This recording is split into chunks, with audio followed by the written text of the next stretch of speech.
Good morning, grade 12 Kierkegaard. This is Miss B, and as you can observe, it is unusual for me to to be present in one of your subjects. But yes, for today or for this subject, particularly in the PE4 subject, I will be, for the meantime, the substitute teacher of your PE teacher. Now, she is actually coming in na supposedly last week, so that is why I was not expecting to handle this class with you today, but because of some things to be fixed pa with her requirements, with her application requirements, I am here today handling your PE4 subject. Okay, so this is just one of the coverage of the prelim examination no, ng mga lessons. So please listen and please do finish the video discussion natin about this subject. Okay? So today's discussion is about recreation as a health enhancing physical activity. By the way, let me give a little background of your subject. No, your subject today at this moment is entitled Physical Education and Health 4. So it is a subject revolving or involving recreational activities of that we can do here inside the school and outside the school. No, so you already know that there is a possibility that you will be going out for your swimming class, and that is just one topic of this subject. No, so hopefully we can really fast track our processing with your swimming class. There are some memorandum of agreement that the main campus has been doing for the criminology na mga students, because they also are required to conduct their swimming class. However, I would I will be consulting it first to your PE teacher, since siya yung magde-decide kung anong klaseng pool, kung gaano kalalim yung pool, yung mga ganon, because ayan, so that is part of his task, no? And your subject coordinator, the one who will create the examination, is Mr. Marvin Asim, no? Siya yung coordinator natin sa PE4. Okay, so are you excited to learn today? Okay, so let's proceed now. All right. So the lesson one, the nature of recreation. Ayan. So we will be discussing here the nature and the different things about recreational activities. Okay, so what is recreation? Let's define it first.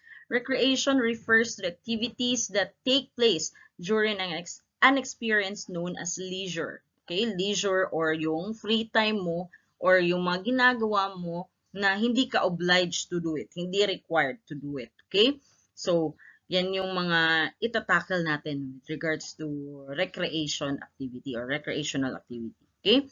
For enjoyment and pleasure. Ito yung purpose, no? Why do we do it?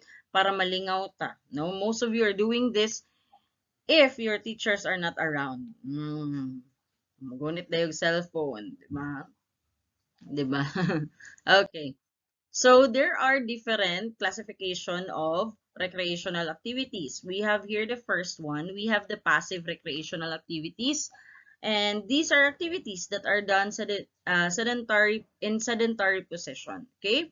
So meaning it does not require any physical effort to do it, or it does not require proper posture or yung parang mechanics talaga to do it, no? So an example of this is playing computer games. Oh, 'di ba? When we play computer games, we're just passive, no? We don't even sometimes, no? Oh, pasok na dito yung ML, 'di ba? Sometimes nga hindi natin kabisado yung skills ng hero na 'yan, 'di ba? We just want to play kay gusto ta malingaw, no? So that is an example of passive, no? So, watching TV, nakaslouch ka lang, sometimes nakahiga, 'di ba? Sometimes nakatayo, 'di ba? Watching TV, walang restrictions to do this kind of activities, recreational activities. Then, reading pocketbooks are also examples of this recreational activity. Okay? So, that is about passive recreational activity. Now, we also have active recreational activities. It requires one to extend or expend rather energy while performing such activities. Okay, so it requires physical activity, agility, flexibility to do this, and of course, knowledge to do this kind of activity, no? So, though lingaw-lingaw lang siya, kung wala kakabalo sa rules, ani, probably dili ka malingaw kay magsakit imong ulo, no? Sometimes in the basketball, if imong kadula doesn't know sometimes if imong kadula doesn't know how to really play this, no, so nakakairita, walang gana, or kanang sabi magsumbagay pa na sila, di ba, sa basketball, no?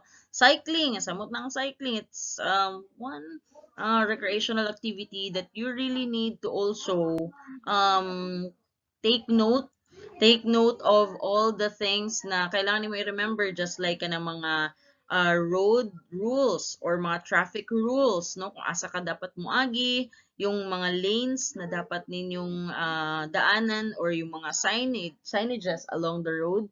So, kailangan nyo po yung matutunan or maintindihan, no? So, when you do cycling outside, yes, kanang sa kalsada na gyud. Some of you are playing or cycling inside your subdivisions. So, it's fine.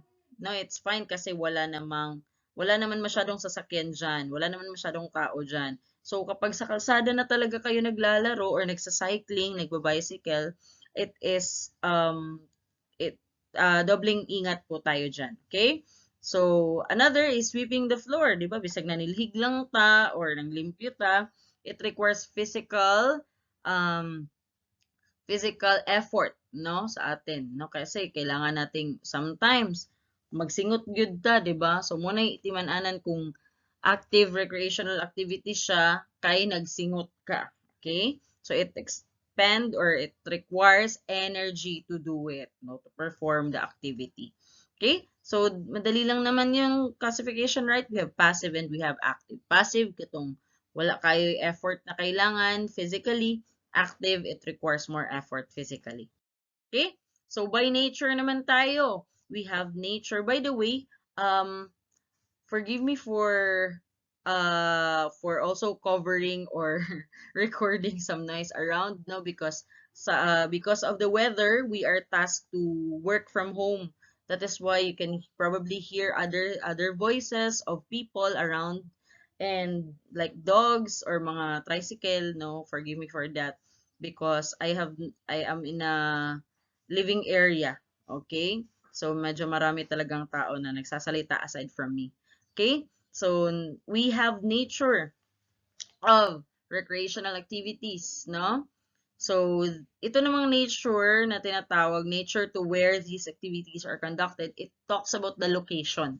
Okay, it talks about the location where the recreational activity is being conducted, no? So, first we have indoor recreational activities, no? So, these can be activities done within the corners of a room or facilities, no? So, pwedeng badminton, kasi nasa loob naman talaga dapat yung badminton, no?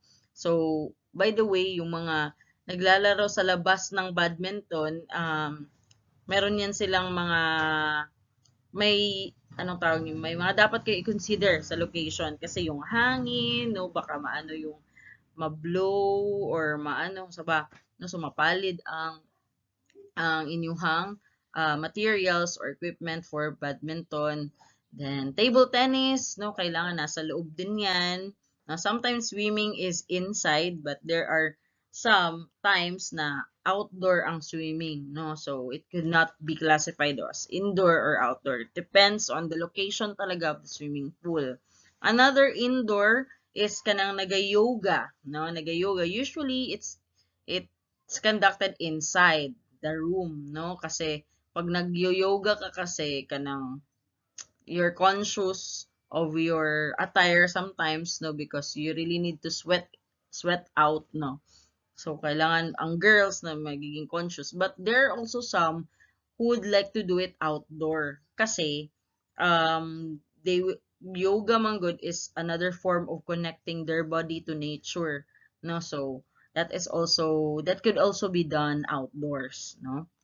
What else? Playing of computers, no? could be done inside. Lain po butang nimo imong computer sa gawas, di ba? So it is a recreational activity that could be conducted inside the room.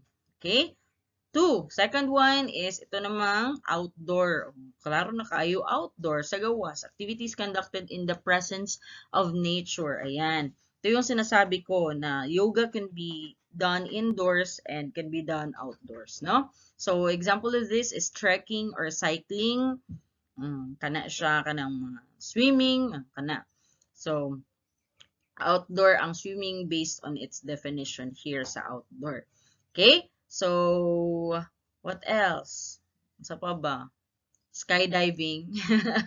'Di ba? That's one of my that's part of my bucket list, no? To experience skydiving. Mm. Ayan. So, kanang mga recreational activities sa Eden, oh, 'di ba? That is very outdoor. If you had a time experiencing those outdoor activities, so those are the examples. So, kanang mga horseback riding, kana motorcycling, kana. Those are the things na ginagawa natin. Sometimes recreational activities are kanang conducted or are performed by people who are aside sa marami silang oras, no, who are stressed or who are sad, no. So sa mga sad dyan, sa mga nasa-stress dyan, do a recreational activity that you really kanang na kailangan gyud sa imong lawas, no. As for me as a person, my indoor recreational activity is playing ML. Before, it's singing and it's writing songs and poems, no. That was before. But karon man good na season sa akong life, I usually create and write many letters because I need to do many coordinations in the main campus and outside the campus like DepEd, like mga suppliers natin sa libro, mga ganon, no, mga seminars. So I usually I'm running out of words, no? If I will be writing pa some words, kung paganahon na akong creativity sa literary arts. But I look at playing ML right now as a nice recreational activity that could be done indoors. Outdoor ko naman sa akong past life, sa akong past life I usually do trekking, no? Nagmo-mountain climbing, ganon. Kasi mahilig akong maghanap ng falls sa sa gitna ng bukid, no. I usually appreciate the beauty of nature and the amazing creations of the Lord through the nature. So especially looking at the stars, no, mga ganon. So makabukid ako, hindi ako makadagat, no. So yun yung mga outdoor activities na preferred ko. But lately, I think I'm running out of time, no? Kanina sa indoor, I'm running out of words. This time, I'm running out of time kasi medyo busy na yung life. So, rides, no, siguro, yun yung mga outdoor activities that I consider as my preferred recreational activity outdoor. No, yun pa rin, related pa rin sa nature na na-appreciate ko pa rin yung mga creations ni Lord. However, since limited tayo sa time, kasi trekking would last, I think, 1 day for me, no? Kasi magsa-start yan ng madaling araw, kadlawon, tapos mubalik na po, medyo kilom-kilom na, gabiin na. So, trekking is time consuming for me. And before you do trekking, you really need, ako personally, I really need to exercise, like kanang grabe rigid na exercise for 1 month para dili ko mabikugan pag abot didto, no. I've tried that. I went to Mount Luay without exercise. I just had my exercise, I think, 1 week. Tapos dili siya seryoso na exercise or kanang warm up ba, kumbaga training na ako para padulong didto, wala problema. So pag abot pag didto, that was my first day of menstruation. So walay kusog akong tuhod. So it's very And nag-ulan pa gyud, so lapok kayo ang mga giagian sa Mount Luay. For those who went to Mount Luay at buhay pa ngayon, congratulations to us. No, so delikado kay to siya, no? Kay wala ko exercise, wala ko preparations ato kaayo. So it's time consuming for me to do trekking again, but hopefully next time, no, I'll find time to do it again because it's really relieving to the soul and igniting to the spirit, no, and good for your body, no, so and mental health. So hopefully magkita ta sa one of the outdoor activities that I do in life. Okay? So these are the nature or the classifications where recreational activities are conducted based on its location. Okay?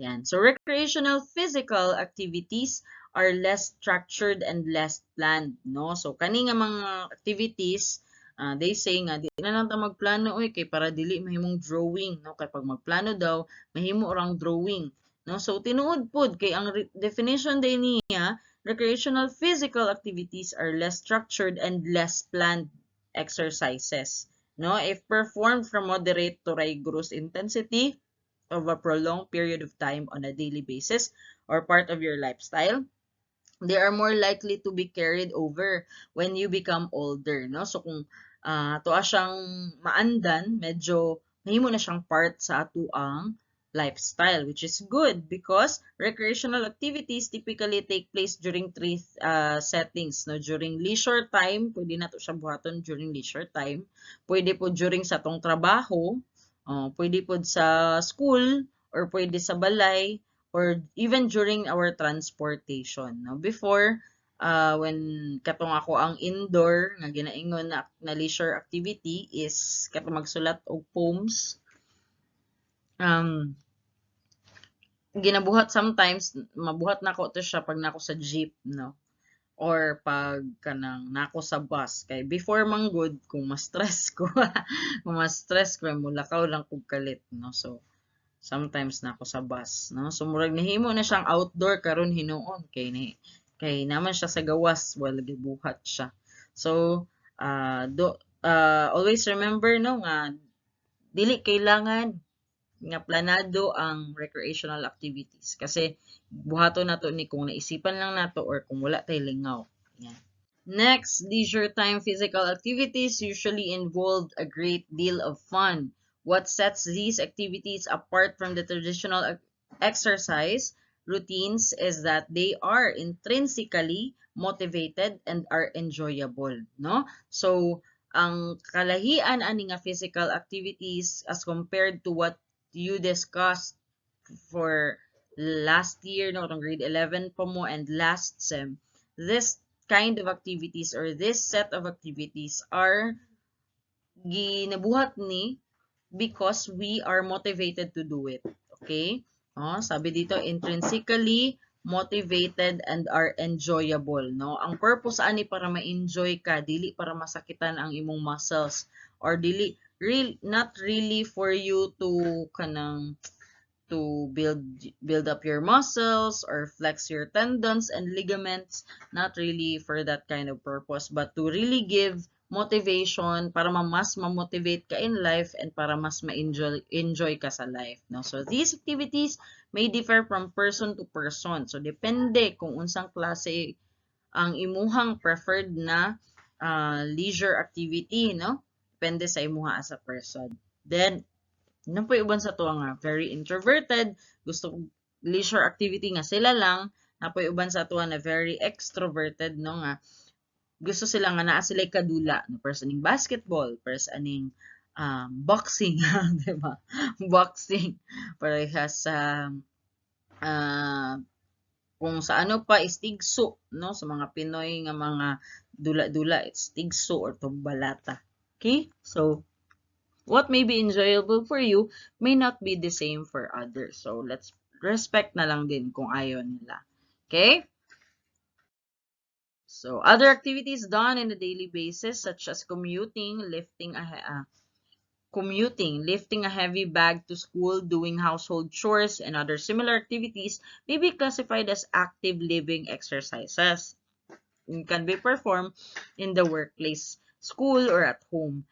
So, kanan yung ginabuhat, daily na ginabuhat, that could be done or can be considered as an exercise, no, uh, under recreational activities. Active living exercises consist of activities that raise your heart rate, no? So, pag moingon ta og active activities, so ang isa ka indication nato ana is kung i-increase niya ang imong heart rate.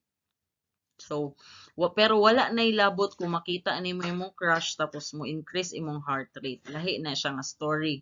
Okay, dili na siya exercise, okay? So, as if you were exercising. Okay. So, these activities may also be called lifestyle-related activities. Okay?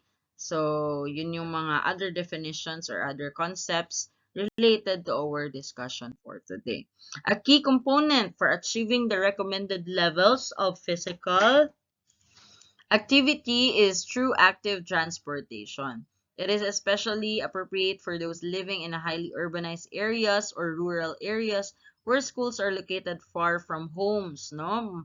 Pwede po daw siyang mahimo natong physical activity ang kaning pagsakay nato sa or kanang pagpadulong nato sa school or for us padulong namo sa work, no? So some of the teachers, I observed that there are some teachers na nagagamit og bicycle, no?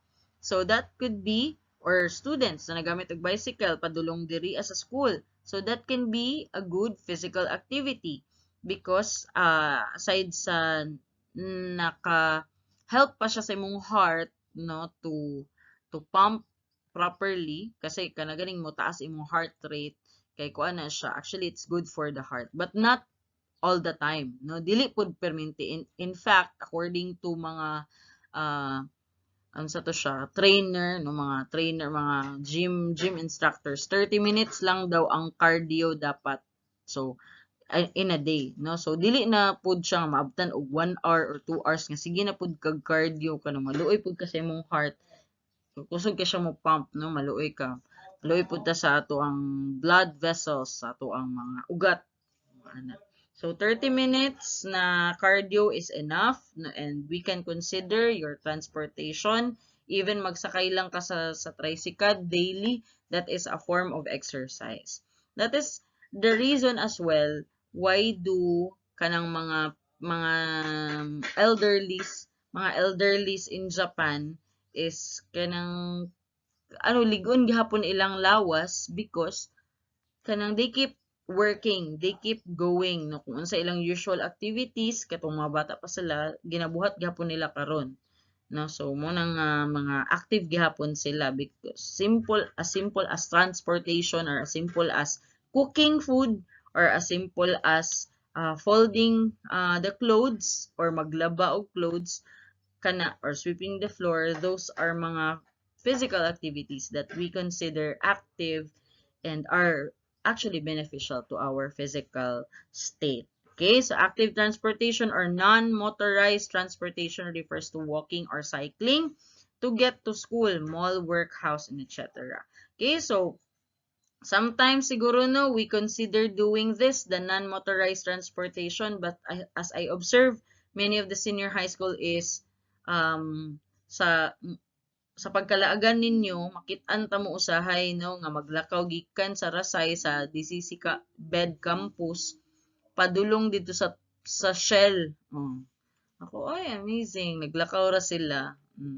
So that is actually a good practice or exercise, no? Walking or cycling. For those who know Sir Spencer before and even Sir Adolf, no, they usually are just walking going to crossing Bayabas from DCC Rasay na campus, no? So that is good, no? Nakakatipid ka pa ng pera for the transportation. Okay? So padayon lang. If you are a commuter like me, I think about how much time you spend walking and from transit stops. If you spend more than 10 minutes of your brisk walking between your stops, then you are already fulfilling your daily physical activity requirements. No? So you see, if we will just convert a few minutes for walking, no? Even kung dili man padulong sa school kay usually malate traffic, 'di ba? When going home from school, no? Or even just stopping for 10 minutes, no? Ma-fulfill na daw nato ang daily requirement sa physical activity nato. So people who take part in active transportation show lower levels of physical inactivity and obesity compared to those who take their own cars. Okay, so let's try this second semester to do this, especially those who will be assigned in downtown sa kanilang work immersion. No, talagang mapapractice yung brisk walking ninyo. Okay? So, sometimes kasi kapag nasa corporate na tayo, kung kailangang magdagan, anak gyud dili na kailangan ang gwapa-gwapa dito guys, no? So, kailangan magdagan, kailangan mulusot yung kadira sa uso-uso, buhaton gyud na nimo because again, your time is being part of your grades na in the work immersion. So, this is a challenge for everyone na langayan, nadugay mo mata, no? Or naanad nga sa school na mamahaw during recess time, dili na na pwede during your work immersion. So, dapat paspas na gyud mo. Okay? So, when participating in recreational activities, these are some factors that could affect us. No? So first is social. Okay? Social. Studies have shown that when your peers or family are engaged in physical activity, there are greater chances that you will also participate in physical activity as well. No? Just like kanaganing mga ang papa kay boksingero, 'di ba? Just like the son of Manny Pacquiao, one of his sons nag-boxing na pud karon, no?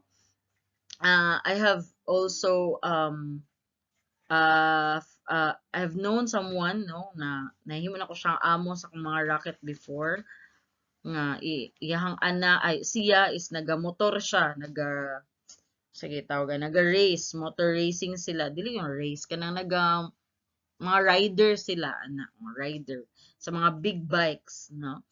Tapos karon is iyang son pod is naga-practice na pod og motor riding, no? So nagaingon ato na pod iyang son and triathlon to siya karon iyang whole family is naga-triathlon na pod, no? You see how important are the influence of our parents to us as their children, because simple as dili lang sa exercise but also the way you speak at home, you can also carry that, the way you speak as a person in school or at work, makita pud na siya. Not only that, but also the ethical practices that you have at home, madala gyud na nimo siya bisan asa. So, kung wala ta kaayo na involved sa tong parents or guardians sa ingon ana na activity, there is really a possibility nga we will not appreciate its result.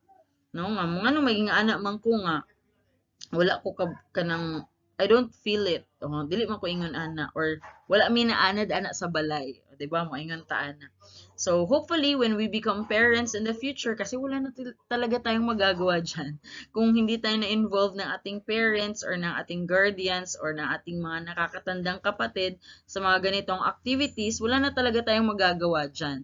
But luckily, you have this kind of discussion for you to be reminded that soon, if you will become parents in the future, you will also involve your children with physical activities na ginagawa ninyo so that they can also appreciate its result na dili lang pwede nga ikaw lang mo kaugulay kay ikaw lang tigulang. No, you involve your son or your daughter para pagdako nila madala na nila. So simple as that. Okay?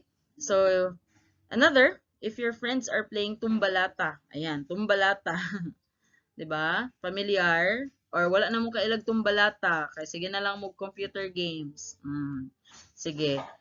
Tumbalata, you would probably engage as well, no? So sa amin, sa mga kaedad namin, kung nakakakita kami ng mga tumbalata, tigso, mga ganyan, na-appreciate pa namin yung fun sa edad namin. I do not know with you guys kasi sabi nila iba na raw yung experiences, iba na raw yung fun for the Gen Zs, but maybe wala lang ninyo na experience. I think that's the reason, no? So for those who do not know how to play tumbalata. Kasi ngayon Uno na, 'di ba? Uno, ML, mga ganon. 'Di ba? So hopefully mabalik natin yung mga leisure, mga recreational activities natin when we were young, when we were still kids, no? Yan. Social. Now, we also have environmental factors to be affected with our activity, with our recreational activity. Your surroundings dictate how you participate in physical activity. If your house is close to the school, you would probably walk instead of taking public vehicles. No, naigo si Miss B. Okay, so if there's an available facility for recreation nearby, you would probably go there, no? So for us here in Turil, we have the park there in actually no, the Turil Park was promised to us that it will be open for recreational activities. That was before pandemic or during pandemic, but due to the safety measures, we were not able. I think the government was not able to open it. But I do not know what happened. There were some renovations, if you can observe, if you went there. So namoy makita ng mga renovations din ha ang area sa Turil Park. Turil Park is just adjacent to the adjacent sa tawag ani District Hall. Okay? So nara na siya din ha. And so kung not available ang Turil Park, so probably we can make use of the park near at the coastal road or even the coastal road. We can use it as a venue of our cycling exercises. Okay, so hopefully you can visit one of the parks that we have here in Davao. We have actually many parks here in Davao. No, in Tagum na atoy isa ka park do dito na uso ang cycling na medyo lapad daw siya, but I was not able to go there. I want to go there, but nakaadto ko pero sa gawas lang because there's a jamboree of Girl Scout or Boy Scout, I think, of that time. No? So, environmental. Kung unsa ang nasa environment, maupod usually ang atuang i-perform na recreational activities. So, just like kanang kung nalang mo sa inyong balay, kung namoy hagdanan, so you can do few steps, no? Then haa sa inyong hagdanan to make it as your exercising area.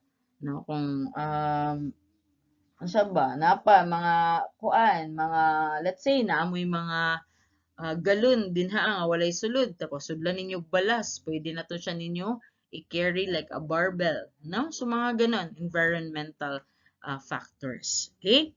So ayan, tapos na pala tayo sa ating discussion for this topic. So let us review now. Okay, what is recreational activity? It is an activity, a physical activity that we do during our free time or our leisure time. Okay, these are not required or obliged activity, but we do this because we want us to feel relaxed or to feel remotivate us or anong tag recharge us, no, for our pleasure, for the purpose of pleasure. So that is recreational activities. Okay, so next, the classifications of recreational activities are passive and active. When we say passive, ito yung mga activities that hindi masyadong required yung physical energy.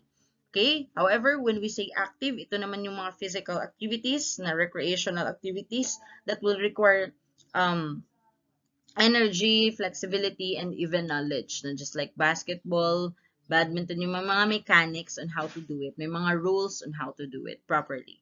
Okay, though para lang siya sa leisure, but it would be helpful if you have the knowledge on how to do it. You know the rules para maiwasan yung away and mga irritations, no, sa along the process, along your activity. Next, the nature of recreational activity can either be done indoors or outdoors. When you say indoors, it is done inside the room or inside one place. Okay, just like badminton, table tennis, playing computer games, watching Netflix or watching TV. Those are examples of indoor recreational activities. However, outdoor recreational activities naman, these are the activities that will involve the your appreciation to nature, no? Kasi ginagawa ito sa labas. Ayan. So, yoga can be done outside, swimming can be done outside, trekking or even cycling can be done outside, no? So, those are examples of outdoors recreational activities. So, is participation in recreational activities important? Okay. Question here, is it really important? Okay, so for me as a person, yes, it is important. No? Based on what we discussed, it is important because it will help us to feel remotivated, no? Ma-motivate ta, ma-shift ang atong attention for a minute, for a while, and it allows us to enjoy to enjoy life or even more. Ayan, no? Para relax din tayo. Hindi masyadong academics lahat or trabaho-trabaho lang talaga lahat yung time natin. No? Take time to also do your recreational activities. Okay? So, I prepared a little activity here of activities where we are going to identify each of these examples here as active or passive. So, number one, sweeping the floor, it's active. Why? Because it involves energy to sweep the floor. Lain pag maghigda ta mag-sweep the floor. Okay? So next, playing ML or Mobile Legends. Okay. Do we really need to exert more effort in playing Mobile Legends? Kung nalagot na ka, ma'am. Okay? But this is under passive activity. Okay? Next, playing soccer race. Hala, mag-soccer race ka diya. Muna imong lingaw. Ano man diya, magbuot mo. Diba? Playing soccer race. It involves energy, it involves flexibility and agility. Okay? It is, therefore, an active recreational activity. Next, watching Netflix. Okay, you can either slouch, lay down, or even sleep while watching Netflix. Tapos madamuguhan na lang nimo, di ba, ang scenes, no? So that is very Miss B. Okay, so that is passive, correct. Okay, next, reading a book. You can just lie down. No, actually, it's not. It's an appropriate way of or posture in reading a book. Ang proper way gyud sa pag-read og books is dapat nakalingkod ka, proper posture pa rin, and then you put the book in front of you, no? Ana, dili nakalay down, dili nakakulog, dili nakatakilid because that will affect your visuals, your eyesight. Okay? So reading the book is considered passive. Okay, next, trekking. Trekking, magkatkat og bundok, magsuroy-suroy, ayan, that is active, kay gisingot man. Okay, playing tennis. Okay, playing tennis is actually, sorry, it's typo, no? It's actually what? Playing tennis. It's active. Okay, it's active. Kay nagalihok-lihok man ta mag-play og during sa pagdula na tog tennis. And then lastly, it's cycling. Okay, so playing tennis, again, crash ko na lang, baka may mag-screenshot nito, tapos hindi nakinig, talaga nag-screenshot lang. So, playing tennis is active. Okay? So, that would be all for today. And there will be an activity in the last video that I will be uploading because we have 3 lessons to be covered in your prelim examination. So hopefully you will watch it, you will watch our discussion, and you will review it, you will study and take down notes for your review na rin, for your preparation sa exam. That will be all for today, grade 12 Kierkegaard, and may God bless us all. Bye everyone!